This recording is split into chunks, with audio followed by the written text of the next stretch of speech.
మా honorary vice chairman BC reservation సాధన సమితి, అదేవిధంగా BC SC ST JAC convener అయినటువంటి డాక్టర్ విశారదన్ మహారాజ్ గారిని ఈ సందర్భంగా తమ సందేశాన్ని ఇవ్వాల్సిందిగా కోరుతున్నాను.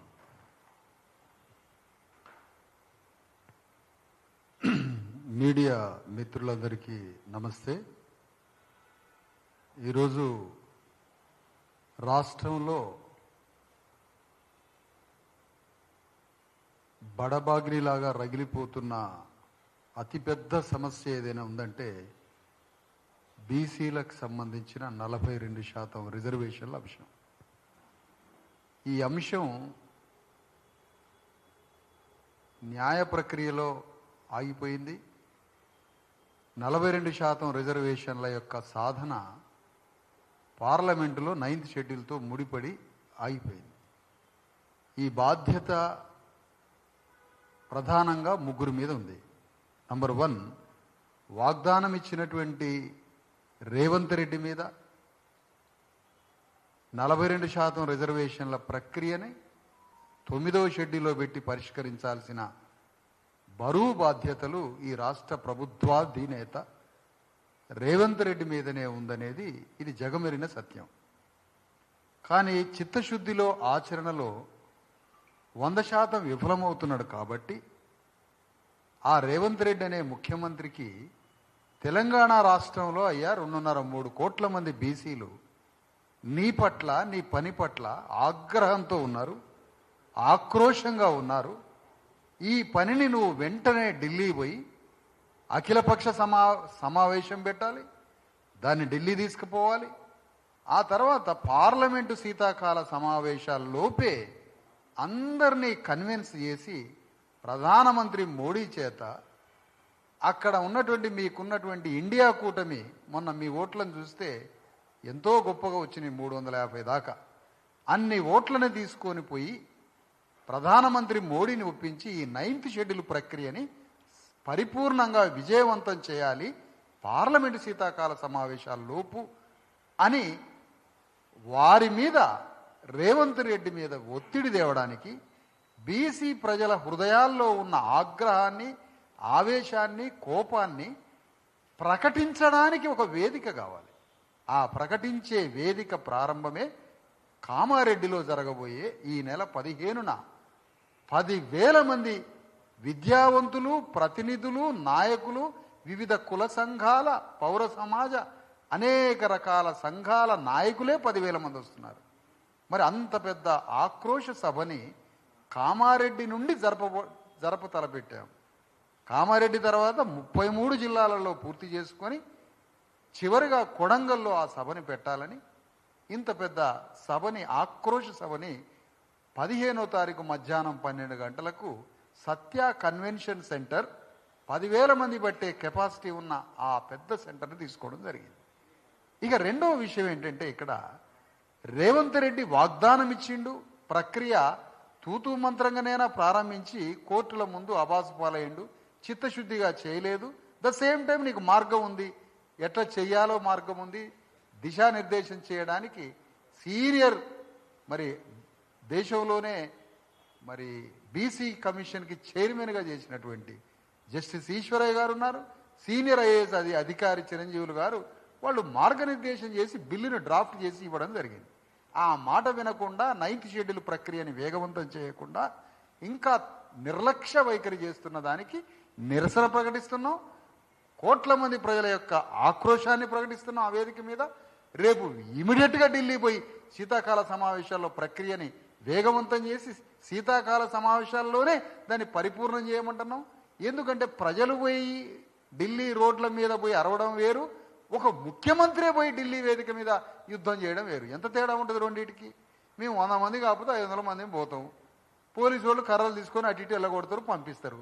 అదే ఒక రాష్ట్రాన్ని పాలించే ముఖ్యమంత్రి అమాంతం పోయి పార్లమెంటు ముందు కూర్చుంటే, తనకున్న ఎన్డీఏ సంఖ్యని 350 మందితోటి పురమాయించి ప్రభుత్వం మీద ఒత్తిడి తెస్తే, ప్రధానమంత్రి అపాయింట్మెంట్ తీసుకొని అక్కడే కూర్చుంటే, ఇంత శక్తి రేవంత్ రెడ్డి వాగ్దానం ఇచ్చిన అతని మీద ఉంది. కాబట్టి 70% అతని మీదనే పోరాటం మాది. మరి రిమైనింగ్ 30%, అందులో 20% మాత్రమే బీజేపీకి విజ్ఞాపన పత్రం ఇస్తాం, బీజేపీ పార్లమెంటు సభ్యుల్ని గౌరవ చేస్తాం, బీజేపీ పార్లమెంటు నాయకత్వం మీద ఒత్తిడి తెస్తాం, బీజేపీ పార్టీని కూడా నడి బజార్లో దోషిగా ప్రకటిస్తాం. చెయ్యాల్సిన బాధ్యత రేవంత్ రెడ్డి మీద ఉన్నది కాబట్టి, ఈ శక్తి మొత్తం నీకున్నది కాబట్టి అతని మీద ఒత్తిడి తెస్తాం. మిగతా 10%, 2.5 కోట్ల మంది బీసీలని పొడిచి చంపుతుంటే మౌనంగా చూస్తున్నటువంటి బీఆర్ఎస్ పార్టీని కూడా బజార్లకి లాగి దోషిగా ప్రకటించబోతున్నాం. ఇట్లా 3 పార్టీల మీద ఆగ్రహంగా ఉన్నాం. ఒక పార్టీ కాదు, 3 పార్టీలు గత వేల సంవత్సరాల నుంచి, రాజకీయాలు వచ్చిన 75 ఏళ్ల నుంచి బీసీ ప్రజల రక్తమాంసాలు పీక్క తిని వాడుకుంటున్నారు కాబట్టి, వాళ్ళకి మాయమాటలు చెప్పి వాళ్ళ ఓట్లని వాడుకుంటున్న ఈ 3 పార్టీల మీద నిరసన, ఆగ్రహ జ్వాల, ఆక్రోశం, కోపం ఇవన్నీ ప్రకటించడానికే కామారెడ్డిలో ఆక్రోశ సభను పెడుతున్నాం. ఈ ఆక్రోశ సభ తెలంగాణ రాజకీయాలలోనే మలుపు తిప్పే సభ ఇది. తెలంగాణ రాజకీయ చరిత్రలోనే ఒక కొత్త మలుపులోకి బీసీ సామాజిక పోరాటాలు, బీసీల రాజకీయ మలుపు అన్నింటినీ ముడిపడి ఉన్నటువంటి సభ. అది మీరే చూస్తారు. అక్కడి నుంచి అన్ని జిల్లాల్లో ప్రారంభ సభలు, ఒక్కొక్క జిల్లాల్లో నిరసన సభలు, ఆక్రోశ సభలు చేసుకుంటూ, పోరాటాలు చేసుకుంటూ, బీజేపీ పార్టీని ఘోరావు చేస్తూ, బీజేపీ పార్టీకి విజ్ఞాపన పత్రాలు ఇస్తూ, బీజేపీ మీద ప్రెజర్ చేస్తూ 70% శక్తిని రేవంత్ రెడ్డి మీదనే పెడుతూ 10% శక్తిని టీఆర్ఎస్ అధినేతలు, టీఆర్ఎస్ పార్టీ మీద కూడా పెట్టి వాళ్లను కూడా దోషిగా ప్రకటించే ఒక మహాపోరాటాన్ని రేపు కామారెడ్డి నుంచి ప్రారంభించబోతున్నాం. ఆ పోరాటం చేసేటువంటి ఆ ఆక్రోశ సభకి మీడియా వారంతా నైతికంగా, మీడియా పరంగా ఏ రకంగా చూసినా మీ యొక్క భాగస్వామ్యాన్ని, మీ మద్దతుని ఈ సందర్భంగా కోరుతున్నాం. మీడియా వారందరినీ తెలియజేస్తూ సెలవు. Thank you sir. వారు డాక్టర్ విశారదన్ గారు చెప్పినట్టుగా ఈ ఆక్రోశ సభ ముఖ్యంగా ఈ 3 పార్టీలను ఎండగట్టడానికి ఏర్పాటు చేసినటువంటి సభ. బీసీల నోటి దగ్గరకు వచ్చినటువంటి కూడును వాళ్ళు ఒక్క ఉదుటున లాగేసుకుంటున్నారు. ఇది మొదటిసారి కాదు. గతంలో కూడా అనేక సార్లు బీసీల రిజర్వేషన్ల పెంపు ఎప్పుడొచ్చినా కోట్లలకు వెళ్ళడం, కోట్లలో వాటిని ఆపేయడం జరుగుతూ వస్తుంది. మీరేమో 10% లేని ప్రజలకు 10% మీరు రిజర్వేషన్ మీరు అనుభవించవచ్చు, కానీ బీసీలకు సంబంధించి 61% జనాభా ఉన్న బీసీలకు ఈ రాష్ట్రంలో 29% రిజర్వేషన్ను ఇవ్వడం జరుగుతుంది. ఇప్పటికైనా బీసీ ప్రజలు మీరు చైతన్యవంతులై మేల్కొనండి. ఎందుకంటే ఇప్పుడు కాకపోతే మళ్ళీ ఇంకోసారి ఈ రిజర్వేషన్లు బీసీలకు రావు. ఈరోజు రాష్ట్రంలో బీసీ ఉద్యమం అనేది ఒక ఉవ్వెత్తున కెరటంలాగా ఎగిసిపడుతుంది. ఈ సందర్భంలోనే మనం రిజర్వేషన్లు సాధించుకోకపోతే రేపు మళ్ళీ సాధించుకోవడం కష్టం. ప్రజా ఆగ్రహం ముందు ఎవరైనా తల వంచాల్సిందే. పొలిటికల్ పార్టీలన్నీ కూడా ప్రజా ఆగ్రహం ముందు వాళ్ళు ఖచ్చితంగా లొంగిపోవాల్సిందే. తెలంగాణ కొరకు ఎట్లయితే సబ్బండ వర్గాలు ఈ రాష్ట్రంలో పాల్గొని తెలంగాణ కళ సాకారం చేసుకున్నారో, అట్లాగే బీసీ వర్గాలందరూ కూడా ఎస్సీ ఎస్టీలను కలుపుకొని, అదేవిధంగా బీసీ మైనారిటీస్, ముస్లిం మైనారిటీస్లు బీసీలను కూడా కలుపుకొని పెద్ద ఎత్తున రాష్ట్రంలో ఉద్యమించకపోతే ఈ రిజర్వేషన్ కళ అనేది నెరవేరడం అసాధ్యం.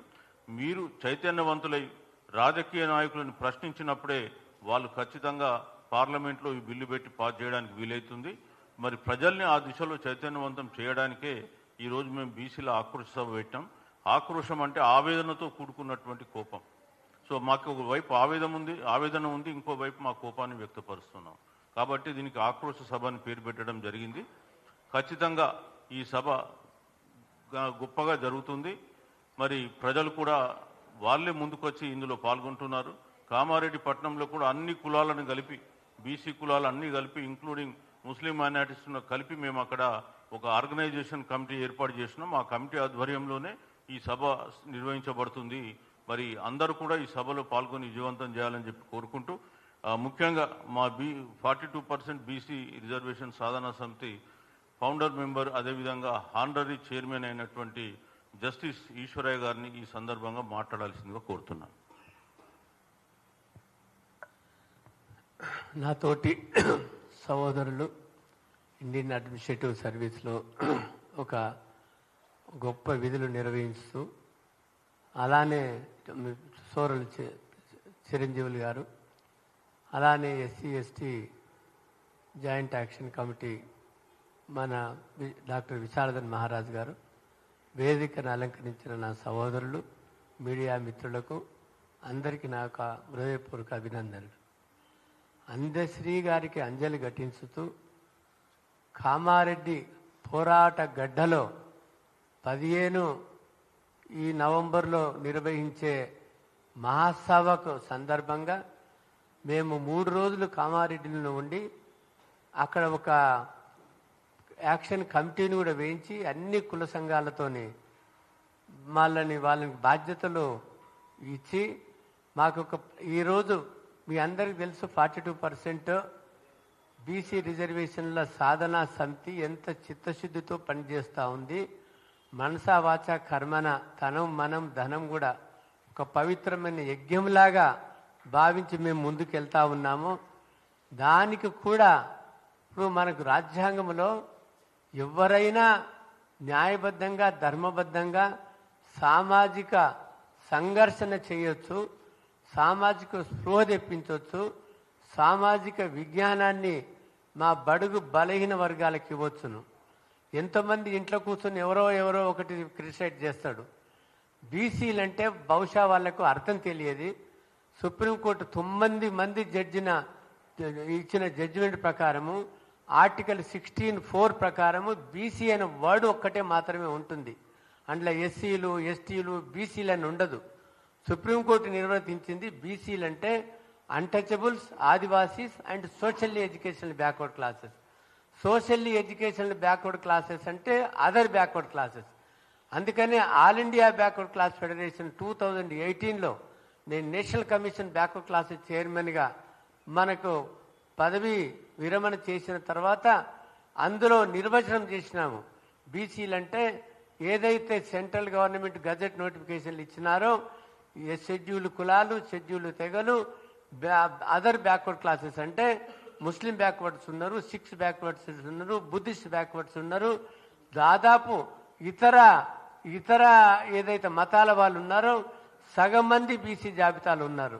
కాబట్టి మన తెలంగాణలో ఉమ్మడి ఆంధ్రప్రదేశ్లో ఒక ఎస్సీ మాత్రమే ముఖ్యమంత్రి అయినారు, దామోదరం సంజయ్ గారు. ఇప్పటి వరకు కూడా ఒక ముఖ్యమంత్రి బీసీ నుంచి కాలేదు.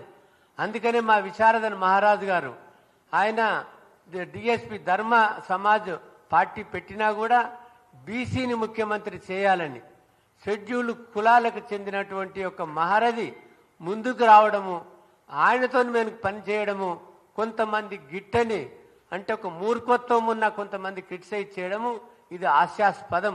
ఎందుకనంటే వారి గురించి వారు ముఖ్యమంత్రి కావాలని కొట్లాడలేదు. నా జీవితంలో ఉన్నంత వరకు నా సమాజ డిఎస్పీని బీసీని ముఖ్యమంత్రి చేయడానికి నేను పోరాడుతున్నా అంటున్నాడు. కాబట్టి ఈ రకమైన మా చిరంజీవులు గారు కానీ నేను కానీ ఎవరన్నా కానీ ఒక బీసీ ముఖ్యమంత్రి మా యొక్క ఉద్దేశం. దానికి ఎవరొచ్చి కొట్లాడితే ఎవరు ఏమైనా ఒక ఈ భావజాలాలు కలిగిన ఏ వ్యక్తి అయినా మాలో రావచ్చు, దానికి సహాయ సహకారం చేయొచ్చును. కాబట్టి ఏడో ఇంట్లో కూర్చొని ఏదో ఒరిగినంత మాత్రాన మేము రియాక్షన్ కావాల్సిన అక్కర్లేదు. మాది ఏదైతే సత్సంకల్పం ఉందో, చిత్తశుద్ధి ఉందో, ఈ యొక్క సత్సంకల్పము ఖచ్చితంగా సంకల్ప సిద్ధి అవుతుందని మేము అనుకుంటూ ముందుకు వెళ్తా ఉన్నాము. కామారెడ్డిలో నేను పోయి వచ్చినాను 10 తారీఖు నాడు, 11, 12 నేను 9 తారీఖు నాడు పోయి వచ్చినాను. 10, 11 సోదరులు చిరంజీవులు గారు అట్లనే డాక్టర్ విశారదన్ మహారాజుకు వెళ్ళారు. వెళితే అక్కడ ప్రత్యక్ష సాక్షులు చెప్పినారు, మాకు ఫలానా వాళ్ళు ఫోన్ చేసి మేము వాళ్ళకెళ్ళి విడిపోయిన వారమని. నేను వాళ్ళని పోషించిన వాళ్ళ నేను ఒక చీఫ్ గెస్ట్గా వాళ్ళ మీటింగ్కి వెళ్ళాను. వాళ్ళని సంరక్షించిన వాళ్ళము, వాళ్ళ దాంట్లో మేము విడిపోయినామని ఒక దుష్ప్రచారం చేయడము అంతకంటే చాలా దుర్మార్గమైన విషయం లేదు. నేను మేము ముగ్గురం ఎవరితోనో విడిపోయిన వాళ్ళం కాదు. సర్వ స్వతంత్రంగా ఉన్నటువంటి యొక్క 3-4 ఆర్గనైజేషన్లు కలిపి ముందుకెళ్ళేటువంటి యొక్క 42% బీసీ రిజర్వేషన్ల సాధనా సమితిగా ఏర్పడి ఈ తెలంగాణలో 42% రిజర్వేషన్స్ మీరు ఏదైతే కామారెడ్డి డిక్లరేషన్లు ఇచ్చినారో విద్యా ఉద్యోగాలలో స్థానిక సంస్థలలో 42% ఇస్తామని ఎట్లా ఇవ్వాలో ఇంగిత జ్ఞానం లేకుండా ఉన్నప్పుడు ఒక డ్రాఫ్ట్ ముసాయిదాన్ని ఇచ్చి దాన్ని 9th షెడ్యూల్లో పెట్టే విధంగా తమిళనాడు యాక్ట్ తెప్పించుకొని దాని ప్రకారం డ్రాఫ్ట్ చేస్తే వాళ్ళకు జ్ఞానోదయం కలిగి వాళ్ళ అడ్వకేట్ జనరల్స్తోని లీగల్ ఎక్స్పర్ట్స్తో పరిశీలించుకొని దానికి సంతోషము ఉభయ సభల్లో ప్రవేశపెట్టి పాస్ చేసినారు. గవర్నర్ కూడా ఆమోదం పొందింపజేసినాడు. గవర్నర్ ఆమోదం పొందినాక ఏదో మరి అంటే ఎందుకు ఢిల్లీకి వెళ్ళినారు కొంతమందిని తీసుకొని అక్కడ జంతర్ మంతర్ దగ్గర ఎందుకు ధర్నా చేసినారు? తమిళనాడు లాగా ప్రధానమంత్రిని నిగ్గదీల్చి పార్లమెంటుని నిర్బంధించి ఏదైతే రాష్ట్రంలో ఒక చీమైన నడవకుండా అటువంటి యొక్క బంద్ చేయకుండా ఆల్ పార్టీ మీటింగ్ పెట్టకుండా ఆల్ పార్టీ కన్వెన్షన్ జరపకుండా ఈ రకమైన రోజుకో మోసము పూటకో దగా చేసుకుంటూ ఒక పంచాయతీరాజ్ యాక్ట్ని అమెండ్ చేసి అది చేయడము ఒక జీవో తీసి మొదటి నుంచి మేము మొత్తుకుంటున్నాము. ఈ జీవోల ద్వారా వీలు కాదు. ఎందుకంటే 3 జడ్జిమెంట్స్ ఉన్నాయి సుప్రీంకోర్టులవి. అవి ఓవర్కమ్ కావాలంటే రాజ్యాంగ ప్రకారమే రాజ్యాంగ సవరణ ద్వారానే జరుగుతుంది. అది ఒక రాష్ట్రానికి సంబంధించిన సవరణ 9th షెడ్యూల్లే కానీ దానికి ఇంక వేరే మార్గం లేదని పదే పదే చెప్పినా కూడా పెడచవ పెట్టి దానికి అడుగులు వస్తే కొన్ని సంఘాలు స్పాన్సర్ చేసిన సంఘాలు మాకు రాజ్యాంగ ప్రకారం ముందుకెళ్తే అడ్డుకుంటే ఈ ప్రవాహంలో కొట్టుకుపోతారు. కానీ మీకు ఉన్న పరువు పోతుంది, ఉన్న అసలు విలువ పోతుంది. కాబట్టి మీరు కూడా వచ్చి మాలో మా ఈ జీవన స్రవంతిలో ఈ పోరాటంలో పాల్గొని ముందుకు వెళ్ళి లేకపోతే బీసీ ద్రోహిలుగా మిగిలిపోకుండా బీసీ జాతికి అన్యాయం చేసే వాళ్ళు కాకుండా ప్రజలందరూ కూడా కళ్ళు తెరుచుకొని ఎవరి కాండక్ట్ క్యారెక్టర్ చిత్తశుద్ధి ఎవరు సరైన మార్గంలో నడుపుతున్నారో ఆ సరైన సత్యమేవ జయతే అవుతుంది. కాబట్టి వాళ్ళు ఇంతమంది ఆపినా ఆగకుండా కామారెడ్డిలో తండోపతండాలుగా రావడానికి వాళ్ళు ఎవరైతే ఫోన్లు చేసినారో వాళ్ళే కమిటీలో ఉండి ముందుకు నడపడానికి తయారైనారు. కాబట్టి కామారెడ్డి ప్రజలకు కామారెడ్డి చుట్టుముట్టు ఉన్న జిల్లాలకు నేను విన్నపం చేసేది ఏంటంటే దాదాపు పల్లెటూరు వాళ్ళు 10% హైదరాబాద్లో ఉంటారు. మా కామారెడ్డి సోదరులు ఒక 5 నుంచి 10% హైదరాబాద్లో ఉంటారు. కాబట్టి 15 తారీఖు నాడు మీరందరూ ఉదయమే కార్లు వేసుకొని వెళ్ళి కామారెడ్డి మహాసభకు హాజరయ్యి దానికి తండోపతాడాలుగా వేల సంఖ్యలో హాజరయ్యి అది ఒక కనువిప్పు కావాలని రాష్ట్ర ప్రభుత్వానికి ఒక మెసేజ్ ఒక సిగ్నల్ కేంద్ర ప్రభుత్వానికి ఈ ఉద్యమం ఆగదు. తెలంగాణ ఉద్యమం కంటే ఇది మహోజ్వలమైన అగ్ని గుండంగా మారబోతుంది. ప్రజలు చైతన్యం కాకపోతున్నారు. ఈ యొక్క 42% కాదు కానీ మా రాజ్యము బీసీలకు రాజ్యాధికారం కావాలనే పోరాట దిశలో దీన్ని మలుపుకొని వెళ్ళి ఒక్క లోకల్ బాడీస్లోనే కాదు విద్యా ఉద్యోగాలలో జ్యుడిషియరీలో ఎగ్జిక్యూటివ్లో లెజిస్లేచర్లో చట్టసభల వరకు మొత్తం భారతదేశానికి ఒక దిక్సూచిగా ఈ తెలంగాణను నిలబెట్టాలని మేము ముందుకు వెళ్తున్నాము. కాబట్టి మీ ద్వారా మీ ప్రెస్ యొక్క 4th pillar of the constitution కాబట్టి మీ ద్వారా ప్రజలందరికీ తెలియజేసి ఈ కామారెడ్డి మా యొక్క బీసీల ఆక్రోశ సభను విజయవంతం చేయడానికి మీరందరూ పాలు పంచుకోవాలని ఆశించుతూ కోరుతూ ఈ అవకాశం ఇచ్చిన మీ అందరికీ నా ధన్యవాదాలు. Sir thank you sir. మేము ఏదైతే 42% బీసీ రిజర్వేషన్ సాధన సమితి ఆధ్వర్యంలో ఏర్పాటు చేస్తున్నటువంటి ఈ సభ ఒక న్యాయబద్ధమైన చట్టబద్ధమైన డిమాండ్ల సాధన కొరకు మేము చేస్తున్న పోరాటం. మరి ఈ సందర్భంగా మేము ఒక పాంప్లెంట్స్ను తయారు చేశాం. ఆ పాంప్లెంట్ రిలీజ్ చేస్తున్నాం. దయచేసి అందరూ నిలబడి పాంప్లెంట్స్ను రిలీజ్ చేయాల్సిందిగా కోరుతూ ఉన్నాం. ఆ తర్వాత అభివాదం చేద్దాం. ఆ తర్వాత vote of thanks by KV Goud.